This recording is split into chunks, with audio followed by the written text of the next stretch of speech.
Hey guys, welcome to this week's episode of Tracy's Tuesday Talks. I am your hostess, Tracy Latona of Golden Rose Financial Coaching.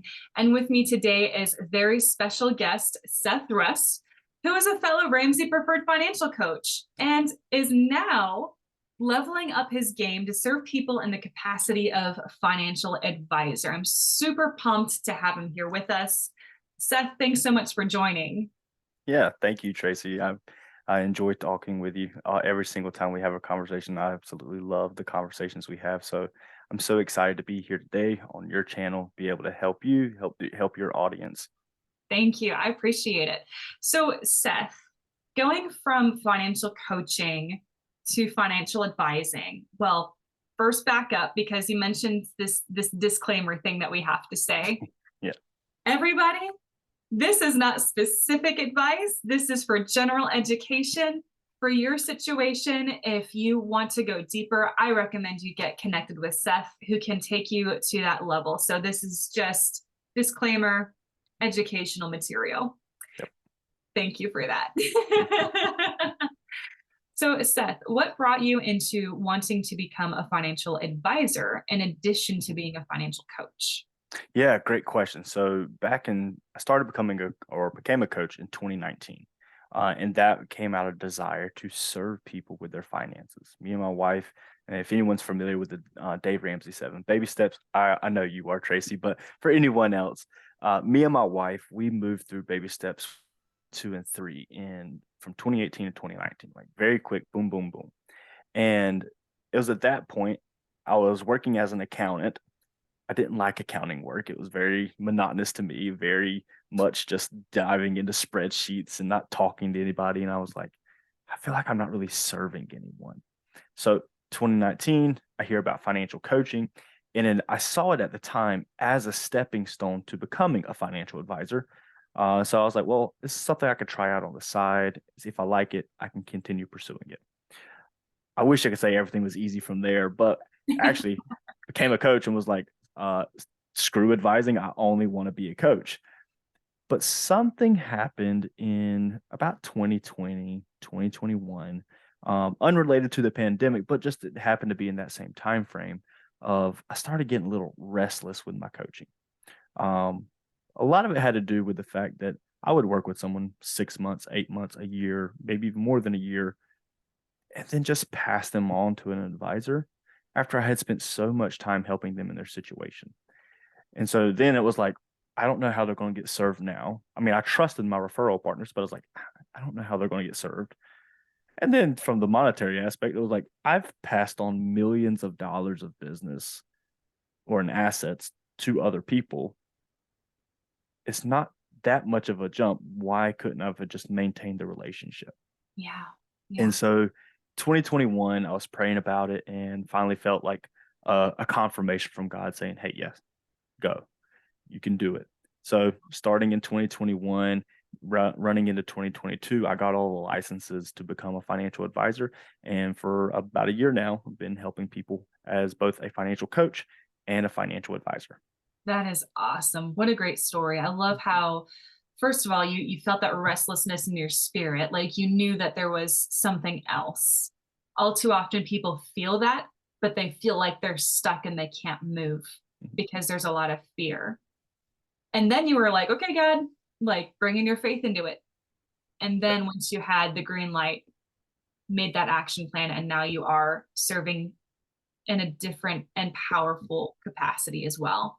So, Seth, as a financial and financial coach, financial advisor, and a financial coach, tell our audience what some of the biggest key differences are between an advisor and a coach. That is a fantastic question, Tracy, because too often people think they're something that you can just switch in and out, right? And that's not necessarily the case. Sometimes it is, but typically, and I know you've probably heard of this phrase before, a coach works on your behavior with money. Your advisor works on your money's behavior. So coaching is more based on the individual, what Sally Sue or Jim Bob is thinking, how their life experiences play into the way they interact with money. It's not counseling. but it does focus on the behavioral, the heart, the mental, the emotional parts of finances, and then helping people to leverage those and use those skills to dive into their money, to learn how to budget, to learn how to live within their means, to learn how to be content, how to communicate with money. It's all those things. And if at the heart of all that is behavior, your behavior. Yes. On the flip side with advising, we are nerds. We like looking at numbers. We like looking at charts and graphs and all that kind of stuff. So we figure out what's the best thing for your money to do based on your goals and your values, whatever those are. And there's a whole myriad of options available to people, to so much so that it's overwhelming. It's overwhelming to a lot of advisors. So not to mention what it is to the consumer. But a financial advisor's role is to kind of connect those goals, those values to a plan with the money. So it's less about someone's behavior at times, but it's more about, this is what you want. Here's the XYZ thing to do with it. Okay. I hope that makes sense. For me, it does. Yes. So basically, to recap, what coaches do is help people work on their mindsets, habits, and behaviors with their money to help them get to where they want to be. Whereas financial advisors make your money work for you and make your money behave for you. So it's almost like what you get to do is you get to help people attack their goals from both perspectives of the personal behavior piece and the money piece as well. Yeah. Because when it comes to having your financial goals, if you have all the behavior in place, but you don't have the finances to back it up, or if you have all the money in place, but you're still spending more than you make, you have to have both. That's good stuff. Yeah. So, Seth, what are some things that you've seen that you're like, man, I just wish people knew either more about this, or I wish people could learn this thing? What are some things that you wish people who came into your office already knew? Definitely to focus on the behavioral aspects first. Oh my gosh, that is the most critical part of long-term success with money.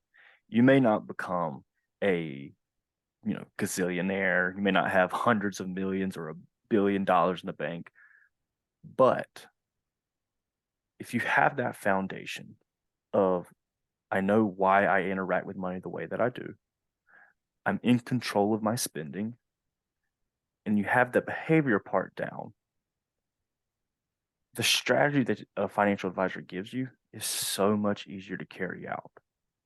But what happens with a lot of times with advisors is a lot of advisors aren't coaches at heart. Some advisors are, but they may not necessarily work on the coaching level, but they still have that heart. But the issue that a lot of advisors run into is that they try to just give people a plan. They just try to give people a plan. People want the plan because social media tells us we need that. News articles, blogs, they tell us we need that, without addressing the behavior. So if you address that behavior first, the strategy that you receive from a professional becomes so much easier to implement. You know if it lines up with who you are and what you want, and that's a big thing as well. And so that's the biggest thing. Get that foundation first.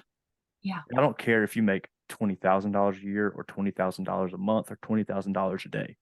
You have to have that behavioral part down in order to truly reach your version of financial freedom. And so I wish advisors knew that.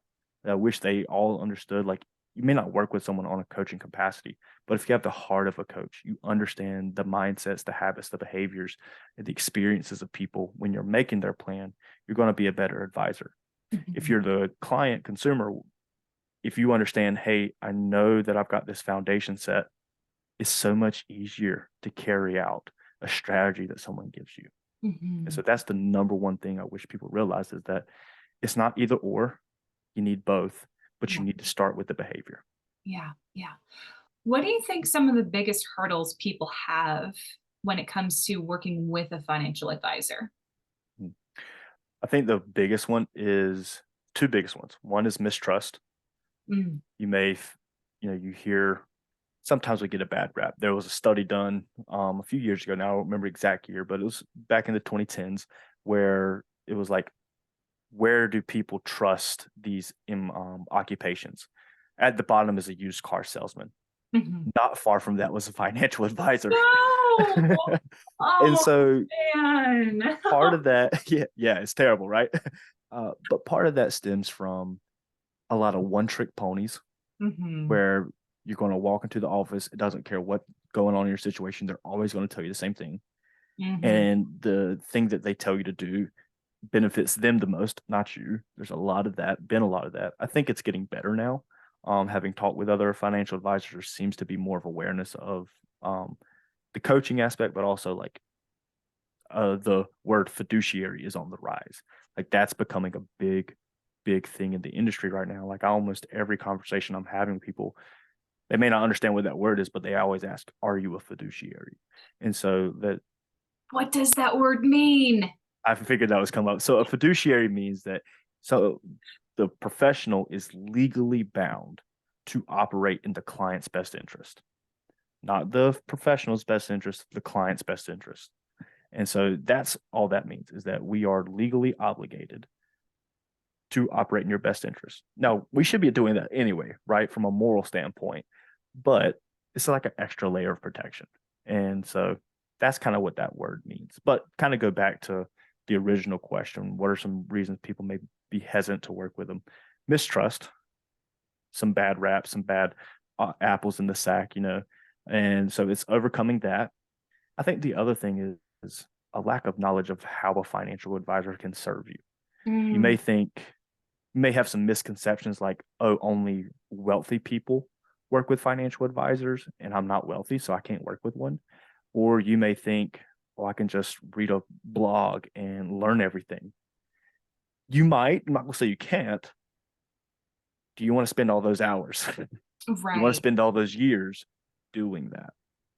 And also, you may feel like you have the best, like if you're a DIY person, you may feel like you know what's best at all times. You may not value as much the outside perspective. So, a lack of education around what a financial advisor does, what they help with, how they can help. But I think the biggest thing is just mistrust in the industry. I'm scared they're going to put me in something I don't understand. I'm scared they're going to put me in something that's going to hurt me. I'm scared I'm going to lose all my money, things like that. And I've seen that firsthand. My father-in-law, freaking genius. Like investing himself was a hobby of his. Like Right. he loved it. He taught me the basics. And I'm glad he did because when it came to choosing my 401k options, like Mm-hmm. that was awesome. Yep. He did it all himself. He did not work with a financial advisor. And he was the type of guy where he took like 6 grand and turned it into like close to 20 within like a year and a half. Like it was crazy how he could do that. He had a stock option that was doing really well. So he started transferring money from the other places that weren't doing so well until he put all of his eggs in the one basket Mm-hmm. and he got burned out. And he's like, I'm just going to put this to the side for a couple of months. Within that 3 months that he didn't look at his portfolio, that company got sold and he lost everything. Oh my gosh. Had he had been working with a financial advisor, that advisor would have been able to say, no, let's keep everything in separate baskets, aka diversified. Mm-hmm. I think this is a really bad idea. I see this company is getting bought and sold. Let's kind of pause there. Had he had worked with a financial advisor, even though he was excellent at what he did, he would not have lost everything. Yeah. I'm certain of Gosh. that. I'm certain Gosh. of that.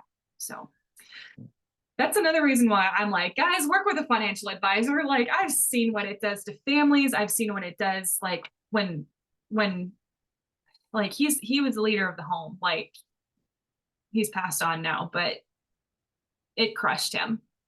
Yeah. It crushed him. Um, so Seth, you mentioned that there's a lot of mistrust and people kind of concerned about, I'm afraid somebody's going to take my money and stick it in something that I don't understand. I kind of want to bring up something that's a little bit more of our generation style Mhm. is the whole Robinhood or self-investing apps that are Mhm. out there. What are your thoughts on those things? Yes and no. And what I mean by yes and no is like, yes, do them, but no, don't do them at the same time. I think too often. So I actually had one of those. That was my entry into the stock market. I remember I got into Robinhood right when it came out. Like it was a still very, very new app, very, very new product and service. So, um, I got into it. It was my entry into stocks, investing, that kind of stuff. Never really did anything with it, but I think they are great for um side money, little Mhm. like almost like play money. Right. It's real money that you're investing. Don't get me wrong, you can lose it all, but I don't like when people throw everything into Robinhood, everything into Betterment, Acorns is another one, things like that, or they have an over reliance on. Now, one thing about these accounts that most people don't understand is that there's no tax advantages to these counts. I haven't been on Robinhood in a while, so they might have added like a IRA, Roth IRA, stuff like that. I don't know anymore, but at the time they were just brokerage accounts, and a lot of them are still just brokerage accounts. Now, what that simply means is there's no advantages to this. There's also not that many rules around it. You can access the money at any time. You just have to pay you either pay capital gains on it, or if you sell it at a loss, you get losses from it. And so the reason I say it can be a good thing is because it can teach people. It does help give some ideas about how the market works, learn patterns, and get your feet wet. Mhm. Don't do it as a retirement strategy. Don't do it as a long-term thing. Don't put all your money into these accounts.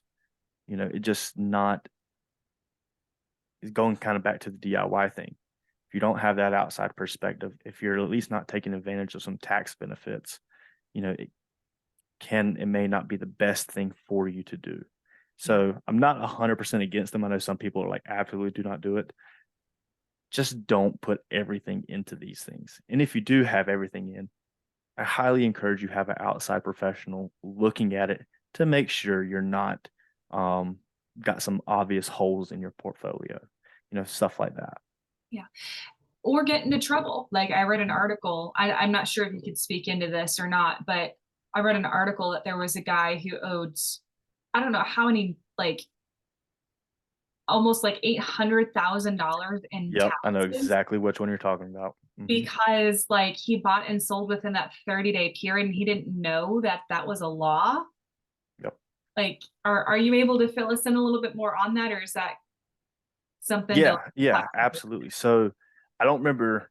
It's been over a year or more, maybe even 2 years by now since that's happened. So I'm not super clear on the details of the story, but essentially what has happened was there was this guy. I think he quit his job to become a day trader because he was doing so well in the market, and he was just trading single stocks, and he was just on his computer all day long tracking movements, and when he thought something was undervalued or he knew he could sell it at a profit, he was just buying and selling, buying and selling, buying and selling. What he didn't realize was the tax consequences of all the transactions that he was making. So every time that he sold something, he either sold it at a gain or he sold it at a loss. Now, because he was a day trader, odds are he was buying and selling less than 1 year. So that gets taxed as ordinary income. There's no special tax laws or no special tax advantages around buying and selling assets or stocks within 1 year. It's Mhm. called short-term capital gains or short-term capital loss, depending if you make money or lose money. And so he didn't, of all of what you were talking about, the 30-day window, that's what's called the wash rule. So either 30 days before or 30 days after. People don't realize that. So it's actually more like a 61-day window. You have 30 days before, the day of, and 30 days after. So you kind of got like the 61-day window you have to look out for stuff. Mhm. If you sell something at a loss, you cannot buy the same product within that, or that same stock, same fund, whatever, within that 61-day period and count it as a loss. You can sell something and buy something similar. So for example, let's say you sold Merck Pharmaceuticals. You could buy a pharmacy ETF, pharmacy mutual fund. You may, what Johnson and Johnson's another pharmaceutical company. You may invest in them, but you cannot buy Merck back and still count the loss. A lot of that was going on, so he thought he was taking advantage of losses, but it was in that time frame, and so it was just crushing him because all that loss got negated. Yeah. And so he only made, I don't even know that he made six figures in profit for the year. Yeah. But from all his transactions, he had like an $800,000 tax bill. And so that's some of the dangers of if you don't understand what you're doing in the market and you just constantly are trading and because you think you're doing the right thing, that's something you can get that can be a big problem come tax time. You can get a lot of trouble for that. One last question to wrap up. As coaches, we get a lot of people who are like, I'm scared about retirement. Oh, yeah. They're at that age. They're either coming up upon retirement, they're in retirement, and they see their portfolio is down. What would you say for people who are in that situation? So that's a loaded question. And definitely, if you are someone, like when Tracy said that, you resonated with what she said, talk to somebody. Don't just keep that internalized because there's a whole bunch of things that can go on. You can, amplify the problem, make it an elephant when it's really a mouse. You can make rash decisions. So please, if that resonated with you, talk with a professional. But it also kind of depends on where you're at. Now, if you're in retirement and your portfolio takes a huge chunk, that's a whole nother strategy in and of itself. Now, can't get too specific because it depends on everyone's situation, everyone's risk tolerance. But some questions you might be asking of, how can I reduce my lifestyle till things kind of get back, my portfolio comes up? What are some alternative ways to get income rather than just drawing down from my 401k, my IRA, that kind of stuff? What other options are available to me in this stage of my life? Right. And that's a great place where a financial advisor can come in or a financial planner and can come in and say, hey, this is where you are. Here's some alternatives for you. Here's some things that you can do maybe you hadn't thought about. And then they should be able to explain the nuances of whatever they give you as a strategy. If you're about to retire, you might have a little bit more flexibility in what you can do. Like you could delay retirement 2 or 3 years. You could, again, find other sources of income. You can change the way you have your investment set up. And so again, no matter which side you're on, you're going to be, I encourage you to talk to a professional. The questions might look a little differently. They'll be similar, but different, especially if you haven't retired yet. One of the biggest things is, can I delay retirement? You can delay it 1 or 2 years, 3 years maybe. Odds are the market in that time will probably recover. Now, I can't guarantee that, but history shows the market will recover within about 3 to 5 years at most. So if you can kind of just hold on a little bit, then you can probably resume and have the same retirement you were thinking about. Yeah. If you can't hold on, definitely talk to a financial advisor. What do I need to do differently? Awesome. Russ, is there anything else that you wish that people knew? I'm going to say it again. It's what I went back to earlier. Get the behavioral part down first. I cannot stress enough how critical that is. And I'll illustrate it with this. And this is it's a little bit of a heartbreaking story. I had a conversation a few weeks ago with someone who had reached out. Now, this lady was about to retire. Her husband had already retired. And she called me asking, what do I need to do? And I said, well, it depends on your situation, all that kind of stuff. And I was like, what are you wanting to do in retirement and that kind of stuff? And she said something. And she's like, well, my husband and I will only have Social Security. And I was like, that's going to be tough. Potentially could be manageable. I don't know how much you're bringing in. I don't know your expenses, all that kind of stuff.